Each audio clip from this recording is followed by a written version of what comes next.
Hi friends, good morning. Welcome to IXMB। I hope आप सब अच्छे हैं and you are preparing well for examination. शुरू करते हैं आज का हमारा करंट अफेयर जो कि है 27 मई 2023।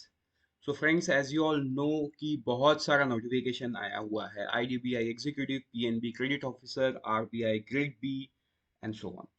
सो ये बहुत ही इंपॉर्टेंट मोमेंट ये है कि आप जितना करंट अफेयर को पढ़ो उतना ही आप रिवाइज करो। रिवाइज आप तभी कर सकते हो जब आप PDF जैसे कि पीपीडिया as per your requirement monthly, daily या वीकली जो भी आपको चाहिए आप हमारे वेबसाइट से डाउनलोड कर सकते हो।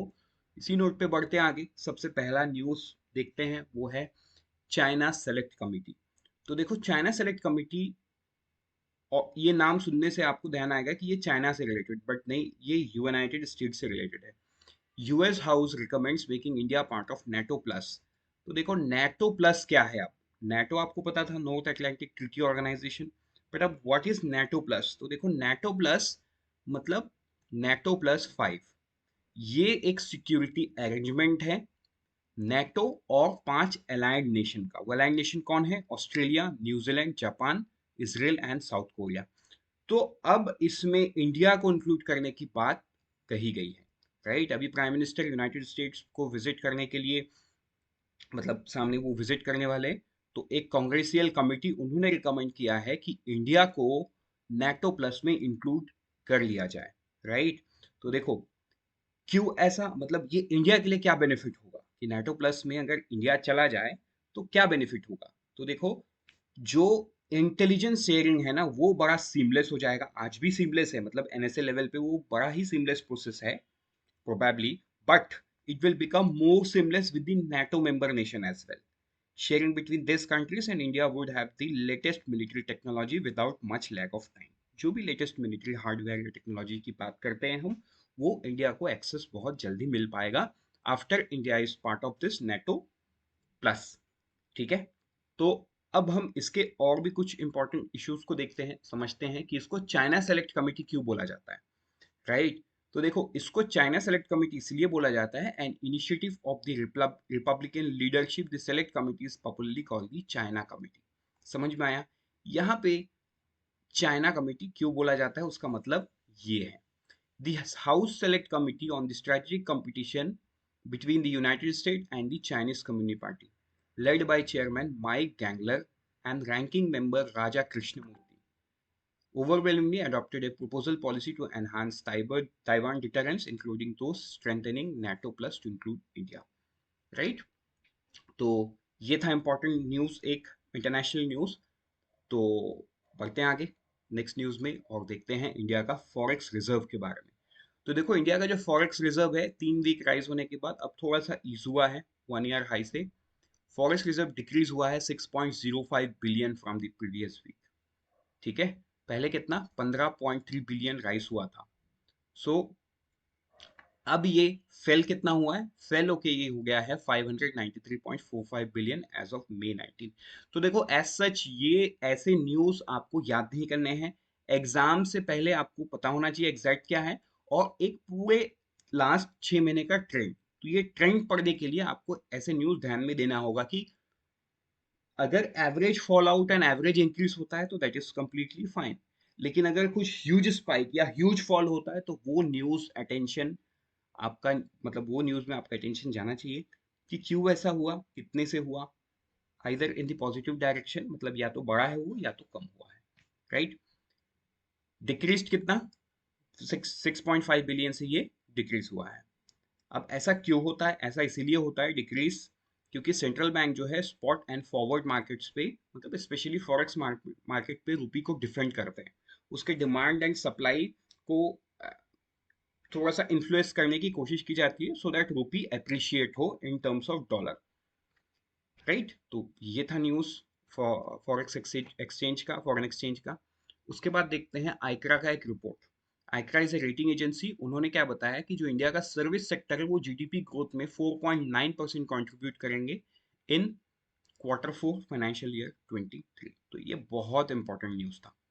राइट, ये जो NSO है, देखो ये जो न्यूज आ रहा है ना, ये न्यूज का इंपॉर्टेंस कब तक है? जब तक कि ना NSO Q4 का रिजल्ट निकाले। Once Q4 result is out for FY 23, ये सारे न्यूज़ आपको रिलेवेंट लगेंगे। क्यों? क्योंकि this is just the prediction, आपके पास रियल वैल्यू है। सो आपको रियल वैल्यू याद रखना होगा। लेकिन अगर मान के चलो एग्जाम एक दो दिन में है या एक हफ्ते में है, then this type of news become important, क्योंकि आपको स्ट्रेट अवे पूछ सकता है as per the ICRA service sector में जीडीपी कंट्रीब्यूशन कितना रहेगा या ग्रोथ कितना रहेगा, ऐसा करके आपको पूछा जा सकता है। जब आप ऐसे न्यूज को पढ़ते हो, आपको ध्यान में देना है कि आपका एग्जाम का टाइमिंग कब है। इसके रिलेटेड कुछ भी डाउट होगा तो आप कमेंट सेक्शन में लिखो, we are happy to help you.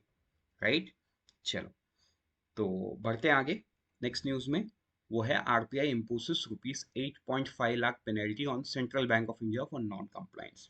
ठीक है, ये किस पे हुआ है? सेंट्रल बैंक ऑफ इंडिया, जो कुछ दिन पहले, मतलब कुछ 6-7 महीने के अंदर ही ये पीसीए फ्रेमवर्क से बाहर आए हैं, तो इनको 85 लाख रुपीस का पेनल्टी लगा है। ये पेनल्टी क्यों लगा है? पेनल्टी इसीलिए लगा है क्योंकि कुछ रिपोर्ट्स रिवील करते हैं कि the bank has failed to report as fraud to RBI certain account within 7 days of decision of joint lenders forum to declare the account as fraud। जो जॉइंट लेंडर फोरम्स है उन्होंने एक account को fraud declare कर दिया, लेकिन central Bank of India 7 दिन के अंदर में आरबीआई को नहीं बताया, ये बात उनसे मिस हो गया। तो उस मिस का जो पेनल्टी है वो है 85 लाख रुपए। ठीक है, तो ये था न्यूज़। अब हम बढ़ते हैं। मतलब ये और भी है। It has recovered SMS alert charges from its customers on a flat basis rather than actual usage basis. ये भी आया था। राइट, तो इस वजह से उनको 85 लाख रुपीज का पेनल्टी लगा। तो देखो, रीजन आपको यूजुअली पूछा नहीं जाता, पेनल्टी पूछा जाता है only when it is a very big bank. तो Central Bank of India is an important bank, तो आप ये 85 लाख रुपीज याद रख लेना। उसके बाद आते हैं आगे नेक्स्ट न्यूज में, वो है SEBI sets up intermediately advisory panel to be led by former ED S Ravindran. ठीक है, फॉर्मर एग्जीक्यूटिव डायरेक्टर जो है एस रविंद्रन, ये उनके अंडर में एक इंटरमीडिएट एडवाइजरी पैनल सेबी ने सेट किया है। ये जो पैनल है उनको legal framework, transparency and market safety standards में जो भी मैटर्स है, इस मैटर्स पे सेबी को रिकमेंड करने वाली है, ताकि जो फाइनेंशियल मार्केट का फंक्शनिंग है और जो intermediates like stock exchange, depository participant, clearing corporation among others, इन सब के बीच में और बढ़िया से तालमेल बन सके। राइट, तो ये आपको ध्यान में देना है कि former executive director S Ravindran के अंडर में ये बनाया गया है। इसके साथ आशीष चौहान, सुंदरमन, रामामूर्ति, ये सारे लोग इसमें है। बढ़ते हैं आगे नेक्स्ट न्यूज में, वो है centre constitutes A high level steering committee of project चीता।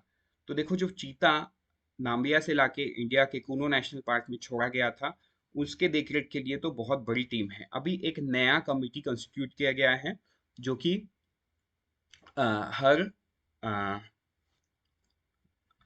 देखो, ये जो कमिटी है 2 साल के लिए होगा and will hold at least 1 meeting every month. ये एक मीटिंग एवरी मंथ करेंगे। जो भी इनको टर्म्स ऑफ रेफरेंस दिया जाएगा वो टर्म्स ऑफ रेफरेंस, सिंपल सा बात है। इनकी देखरेख और कैसे चीता को जिस ऑब्जेक्टिव से लाया गया कि चीता एक्सटिंक्ट था इंडिया में, अब वो एक्सटिंक्ट से वापस कैसे फुल फुल लाइफ में वापस आए। राइट, वो अपने अपने पॉपुलेशन को मल्टीप्लाई करे, अलग अलग देश के अलग अलग जगह में उनको प्लांट किया जाएगा।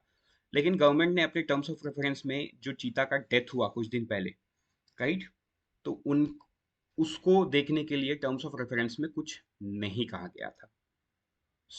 बढ़ते आगे नेक्स्ट न्यूज में, वो है कानपुर एयरपोर्ट का जो सिविल एनक्लेव है, उसको यूनियन मिनिस्टर जो है सिविल एविएशन के ज्योतिरादित्य सिंधिया एंड यूपी के जो सीएम है योगी आदित्यनाथ, इन्होंने इनॉग्रेट कर दिया है।